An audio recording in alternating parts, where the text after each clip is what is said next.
Hi, I'm Chucky. 1 hour game. What's your favorite scary movie? Kill for mother. Welcome, Downey. He'll tear your soul apart. Live or die. Olá e sejam bem-vindos a Psycho Approved, o podcast que analisa o terror cinematográfico de uma perspectiva psicológica. Hoje vamos fazer a última análise do Pride Month e provavelmente vai ser o episódio mais gay de todos até agora.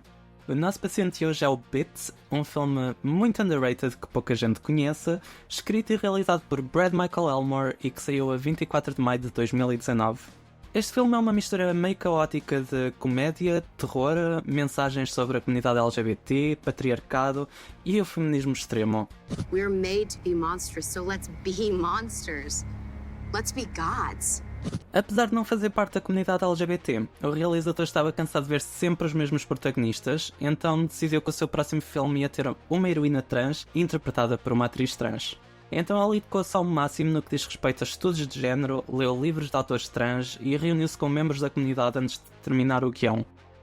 O resultado faz-me lembrar imenso um Lost Boys, mas numa nova geração. Pode não ser o melhor filme de todos os tempos, mas é um filme que tem vindo a ser adorado pela comunidade LGBT ao longo do tempo. I picture a world where every woman is a vampire. Let men be the ones who are afraid to fucking jog at night. A atriz principal acabou por ser a Nicole Maines, que é mais conhecida pelo seu papel na série da CW Supergirl, em que ela interpreta a Dreamer, a primeira super-heroína transgênero na televisão. I'm different, Ms. Danvers, but so is everybody. And I don't know when that became such a bad thing. De forma muito resumida, o filme é sobre uma adolescente que se muda da sua terrinha para a grande cidade e é transformada num vampiro e junta-se a um clã de vampiras que se alimentam de homens tóxicos. E essas vampiras são todas parte da comunidade LGBT. E quando explicado assim por alto, eu entendo o porquê de muitas pessoas torcerem o nariz ao filme. Porque sim, ele começa por dar a ideia que vai ser um filme anti-homens e que confunde feminismo com feminismo, mas vendo o filme até ao fim, tu descobres que não é de todo o caso. Na verdade, eu acho que este filme tem das melhores representações do feminismo e da comunidade LGBT que eu vi nos últimos tempos, tanto o bom e o mau. That's right, eu estou a reconhecer que tanto o feminismo como a comunidade LGBT têm um lado mau. Eu sei que nem toda a gente gosta de reconhecer este facto, com medo disso dar mais munição aos conservadores, mas existem sempre pontos positivos e negativos sobre tudo, e neste caso não é diferente. O feminismo, enquanto movimento que defende os direitos e a igualdade das mulheres, teve impactos profundamente positivos na sociedade, como é óbvio. O problema mesmo é quando este movimento é mal compreendido e levado para um extremo.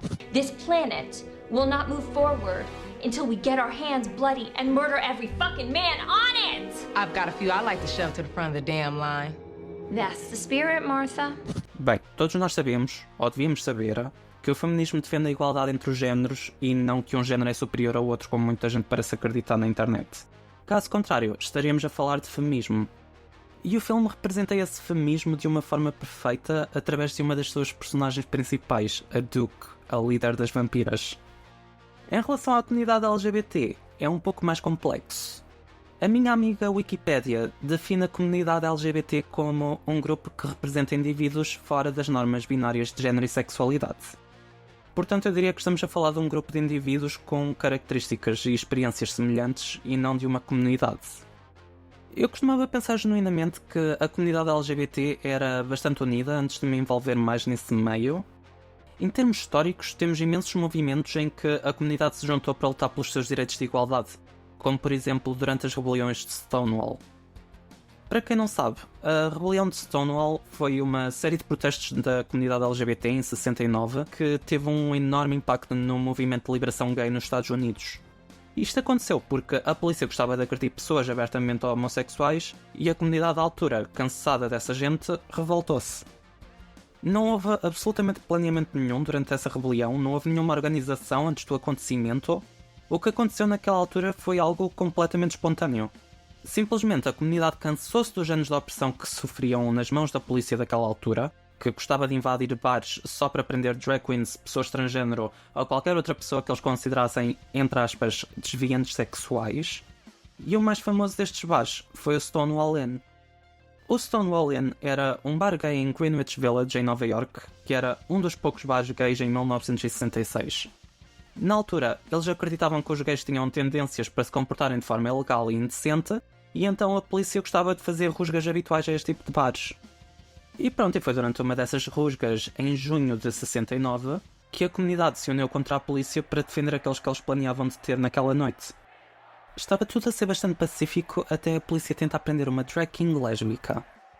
Ela resistiu à polícia e então eles começaram a bater-lhe na cabeça e causaram uma hemorragia. Em raiva, ela vira-se para os outros que estavam só a ver e pergunta porque é que ninguém está a fazer nada sobre o assunto. E foi ela que motivou esta revolta. Foi graças a este acontecimento, com início em junho, que temos o Pride Month e que as marchas de orgulho LGBT são celebradas todos os anos por todo o mundo. E não estamos só a falar de gays, lésbicas e bissexuais. Greenwich Village era conhecido na altura como um bairro negro, e muitos dos clientes de Stonewall eram pessoas de cor e trans. Basicamente era um bar que albergava todos aqueles que a sociedade excluía. Minorias unidas pelo sentimento de alienação causado pelo preconceito do mundo. Onde eu queria chegar com esta aula de história é que, em tempos, a nossa comunidade tinha as prioridades e objetivos certos. Fazíamos parte de uma verdadeira comunidade unida contra a intolerância e a homofobia que nos afetava a todos.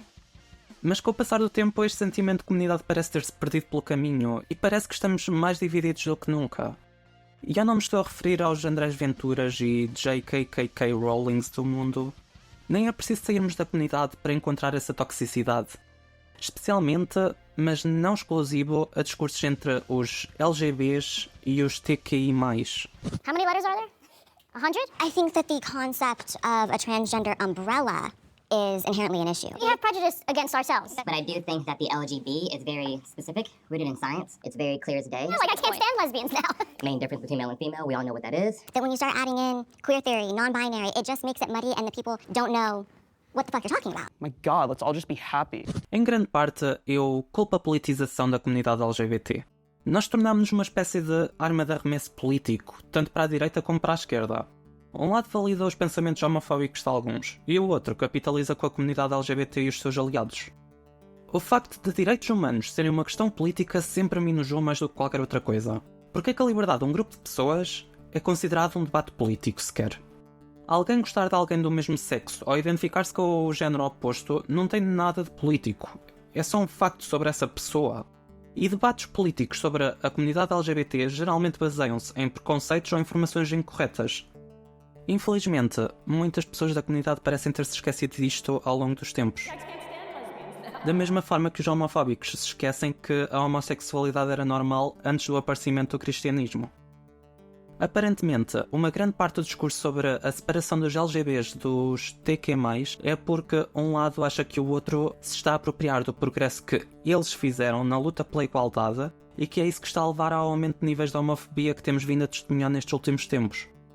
O mais hipócrita e o mais engraçado destas crenças é que uma grande parte da luta pela igualdade de direitos da comunidade LGBT foi feita por essas pessoas que eles tanto desprezam. Eles acreditam que ao remover os trans e os não-binários da comunidade, que irá fazer com que os heteros nos respeitem mais facilmente. O que mostra que eles não aprenderam nada com a história, porque já pré-Stonewall haviam grupos de defesa LGBT que acreditavam que seriam aceitos se mantivessem a homossexualidade deles entre quatro paredes para não ofender os homofóbicos. E adivinhem no que é que isso deu? Pois, exato, nada. Honestamente, eu acho que hoje em dia a comunidade LGBT se discrimina a ela própria.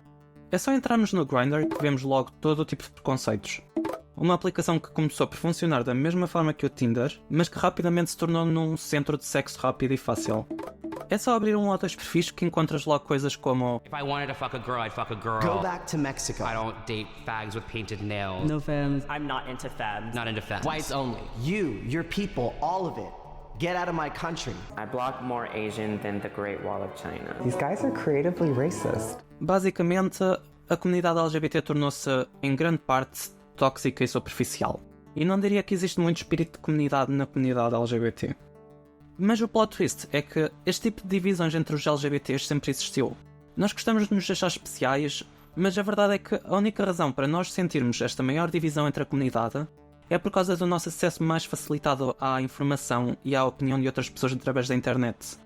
Gente estúpida existe desde o início dos tempos. Por exemplo, em 1974, um jornalista chamado Mike Royko escreveu uma história para o seu jornal sobre um grupo de homens apaixonados por macacos que estavam a tentar ganhar a aceitação da sociedade.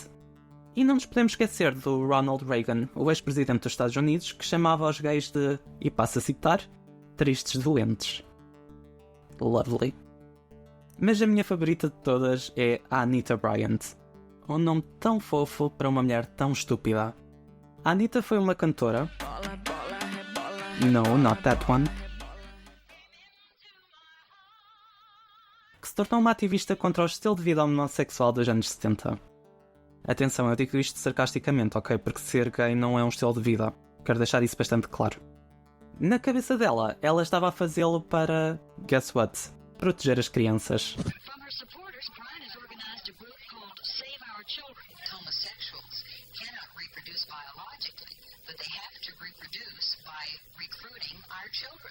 Esta mulher tornou-se para os homofóbicos o que a Lady Gaga se tornou para os gays. E durante um dos seus discursos, alguém decidiu tirar-lhe uma tarte ao focinho para a calar. E o plano dela acaba por ter exatamente o efeito oposto. Ela conseguiu fazer aquilo que grupos LGBT tinham estado a tentar fazer durante décadas. Durante o seu reinado como a rainha dos homofóbicos, saíram mais notícias sobre a comunidade LGBT do que em qualquer outra fase da história.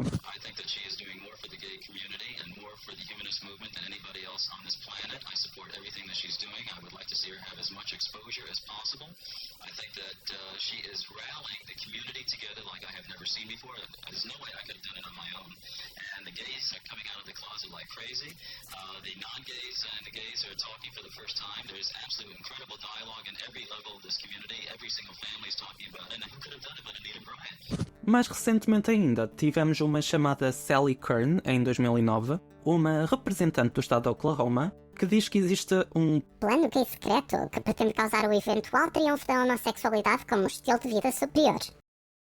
Eu não sei, eu devia estar de férias quando decidiram lançar este plano, claramente.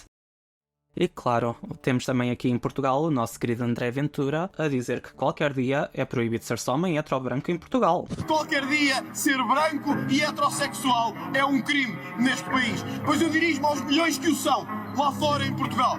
Que sejam a maioria de bloqueio a esta minoria de interesses que querem destruir a educação em Portugal. Que querem destruir a educação em Portugal. Exato, o homem hetero-branco em Portugal sempre foi bastante discriminado, coitados. Mas se há algo que a história nos pode ensinar é que este tipo de coisas, como as discussões sobre casas de banho e a tal ideologia de género, são coisas que desaparecem com o tempo e depois voltam a aparecer. E depois desaparecem novamente. Em grande parte porque é sempre uma excelente jogada política que pessoas como o Ventura e o outro do Ergt se lembram de vez em quando utilizar. Um homem é um homem e nunca poderá ser uma mulher. A homossexualidade tem levado à destruição das figuras do homem e da mulher. Aquele dinheiro todo que nós vamos dar lá para as ideologias de género, supostamente para promover uma qualquer igualdade de género, eu vou dizer ao país todo o que é que vou fazer com esse dinheiro. Eu vou pegar nesses milhões todos e vou dizer a essas associações todas: esqueçam, não vão receber um tostão. O homem e a mulher europeus e heterossexuais são um alvo a bater pela União Europeia. Se nada fizermos, seremos extintos.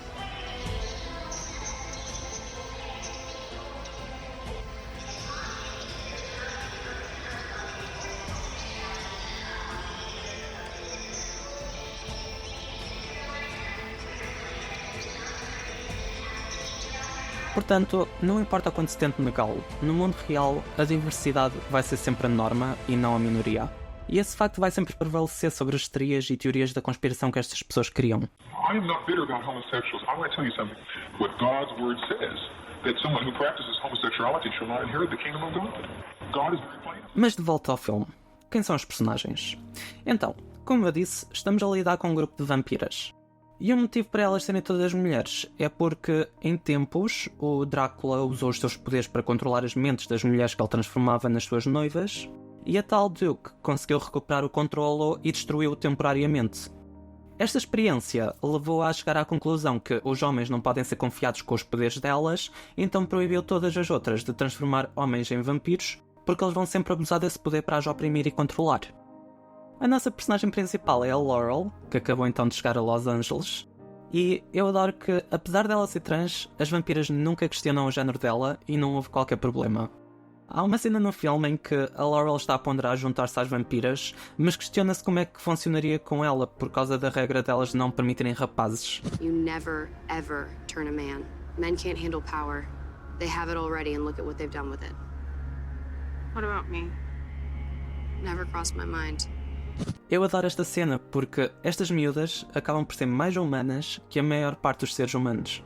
E nós estamos a falar de vampiras que matam pessoas e alimentam-se de sangue. Also, eu sinto que a maior parte das pessoas que critica a comunidade trans nunca conheceu sequer uma pessoa trans. Ou então conheceu e não sabe, porque, guess what? A maior parte deles parece com qualquer outro homem ou mulher à tua volta. Olha, como aquela situação de há uns anos, quando elegeram uma mulher trans como Miss Portugal e tivemos um monte de ignorantes a queixar-se. Eu hoje venho-vos aqui dar a minha opinião sobre um assunto que ninguém pediu a minha opinião, mas vou-vos dar na mesma. Miss Portugal é um homem transgênero. Um escândalo, meu. Uma vergonha. Perguntaram a opinião às mulheres, estavam de acordo com isso? Ninguém perguntou a opinião. Sabem porquê? Porque hoje em dia ninguém quer saber da nossa opinião. Mas agora, se for preciso, eu faço este videozito e vão lá escrever nos comentários que no século XXI e que eu sou homofóbica. Eu não sou homofóbica. Querida, eu não acho que sejas homofóbica. Eu acho que és transfóbica. Não é que seja melhor. É só o termo correto. E lá está, tu nunca saberias que ela é trans se não te tivessem dito. Todas estas discussões sobre proteger crianças e casas de banho são tão ridículas. Primeiro, porque a maior parte da comunidade LGBT detesta crianças. A única coisa que nós queremos das vossas crianças é distância. E segundo, porque independentemente de proibirem a comunidade trans de usarem a casa de banho do género com que se identificam ou não, não vai fazer diferença nenhuma. A não ser que obriguem as pessoas a mostrar os genitais à entrada das casas de banho, eles vão continuar a fazê-lo. É uma questão de cada um viver a sua própria vida e deixar os outros em paz. O único motivo pelo qual a comunidade LGBT se importa com crianças é porque nós também já fomos crianças LGBT em tempos e sabemos o quão difícil a nossa experiência foi na escola e até em casa. E essas situações marcaram-nos até hoje. Tudo o que nós queremos é que as próximas gerações possam ser tratadas melhor. Não se preocupem, nós não queremos nada mais do que o bem-estar dessas crianças. Os crimes de pedofilia nós deixamos para os padres, thank you. Bem, e com o meu ativismo feito por hoje, vamos terminar a análise do filme. Em termos de sangue, eu gostei bastante das mortes deste filme, e não há nenhuma que não tenha sido satisfatória, mas eu acho que o que mais me atraiu neste filme é o quão familiar partes da história são. Pode não ser o melhor filme do mundo, mas é fácil de nos relacionarmos com a história se formos parte da comunidade LGBT. E eu também adoro que eles mantenham a mitologia dos vampiros super simples, visto que hoje em dia temos mais de 1500 variantes diferentes de vampiros. Além disso, a cena dos vampiros neste filme é secundária em favor das personagens e da crítica social. Dito isto, há algumas coisas que falham neste filme. As personagens do irmão e do amigo são a forma do filme dizer que nem todos os homens são maus, e eu adoro essa mensagem, mas há uma cena com o irmão em que ele se passa com a Laurel e diz que está farto dos dramas dela e que ele se mudou para Los Angeles para escapar desses dramas porque tinha de ser sempre tudo sobre ela. I'm sick of being involved in your drama. You know when people call me, the first thing they ask is if you're okay? How's Laurel? Is she okay? Poor thing, I hope she's doing better. Nobody ever asks if I'm okay. Eu assumo que ele se esteja a referir à transição da irmã. É que apesar de raramente ser mencionada, a Laurel é trans. Só que isso também é só mais um facto sobre a personagem e não o foco. E é por isso que eu adoro a representação deste filme. E quem me dera que fosse assim na vida real. Mas o meu problema com o discurso do irmão é que nós não vemos de onde é que essa frustração toda veio. Então acaba por parecer meio aleatório para a audiência. O início do filme mostra que a Laurel odeia o sítio onde cresceu e que o único motivo que tornava a sua vida tolerável era o seu melhor amigo. Mas depois dela se mudar para Los Angeles, todo o tempo que eles perderam a desenvolver a amizade entre esses dois é basicamente desperdiçada e não tem quase ligação nenhuma com o resto da história. E sim, claro que eu entendo que isto é uma forma de mostrar como a vida dela muda por completo depois de se mudar e que as ações dela têm consequências para os outros. Eu entendo, é realista, mas ao mesmo tempo, realismo não é um motivo que nos leva a ver um filme. Eu também acho que o filme podia ter sido melhor a nível técnico, especialmente no que diz respeito ao diálogo entre os personagens, que é bastante cringy em algumas partes, e o humor que eles utilizam também é meio questionável, mas eu dou-lhe um desconto por ser um filme low budget com atores maioritariamente desconhecidos. E agora, só um rápido aviso antes de continuarmos. O resto do episódio contém spoilers sobre o filme inteiro, pelo que eu aconselho a verem o filme antes de continuarem a ouvir. Com o desenrolar da história, a Laurel quebra a regra das vampiras e acaba por morder o irmão e torná-lo num vampiro. Como eu disse antes, a Duke é completamente contra homens serem transformados em vampiros por causa das experiências que ela teve com o Drácula e de como ele usou os poderes dele para a controlar. No entanto, o Drácula é ressuscitado e revela que a própria Duke tem andado a usar os poderes dela para influenciar as outras vampiras. Oh, it's subtle, to be sure, but it's there. She's in your heads, nudging your decisions. using my stolen power to influence your lives. O Drácula acaba por ser derrotado pela Laurel e as outras vampiras e acabam por se virar contra a Duke, que se tornou naquele que ela própria odiava. E então acabam por aprender num buraco. E o filme acaba com a Laurel como a nova líder dos vampiros e prometendo uma liderança mais igualitária tanto para vampiras como para vampiros. I picture a world where everyone's a vampire. The End. Este final mostra-nos 2 pontos completamente diferentes do feminismo. A Duke representa o feminismo, basicamente. Ela vilaniza todos os homens e pinta-os como monstros e acredita que as mulheres serão sempre superiores aos homens. Basicamente ela é aquilo que os conservadores acham que o feminismo é. Mas ao mesmo tempo, o filme mostra-nos de onde é que todo esse ódio e ressentimento vem e porque é que ele existe. Eles humanizam a Duke de certa forma e funciona bastante bem. Nós de certa forma ficamos do lado dela em certo ponto, mesmo sabendo que aquilo que ela está a fazer é errado. No fucking boys. E do outro lado, temos a Laurel a representar a verdadeira mensagem do feminismo.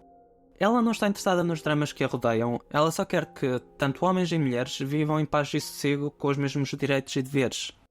And that message is psycho-approved. Obrigado mais uma vez por se juntarem a mim esta semana. Este episódio foi muito especial para mim. Eu acho que é o dever de toda a gente que cria conteúdo tentar passar uma mensagem positiva à sua audiência, seja a sua audiência grande ou pequena, e eu espero que tenham gostado. Originalmente, durante o planeamento do meu podcast, eu ainda não tinha a certeza do que é que eu queria falar. Então eu tinha um número de temas muito mais abrangente, que incluía política e conversas sobre a comunidade LGBT. Então, de certa forma, este episódio acaba por ser aquele que eu originalmente tinha em mente quando criei o Psycho Approved. Se vocês tiverem sugestões para mais conteúdos deste género, deixem-no nos comentários e não se esqueçam de interagir com a plataforma em que me estão a ouvir para ajudar o Psycho Approved a crescer. Neste momento, o objetivo é mesmo aumentar o meu número de subscritores no YouTube para poder começar a monetizar o canal. Portanto, se me puderem fazer esse favor, eu agradeci imenso. Este episódio marcou o último episódio do Pride Month, o que não significa que eu deixe de fazer conteúdo ligado à comunidade LGBT, simplesmente não vai ser o foco principal. Por exemplo, para a semana que vem, nós vamos continuar a falar de feminismo ao analisar Immaculate, um recente filme de terror psicológico com a incrível Sydney Sweeney, que saiu em Portugal a 28 de março de 2024. Portanto, vemo-nos na próxima quarta-feira. Obrigado por me ouvirem, and this message was psycho-approved. Well, that was fun. I hope they make more of these. And I promise there's no way I can get pregnant in the 4th one.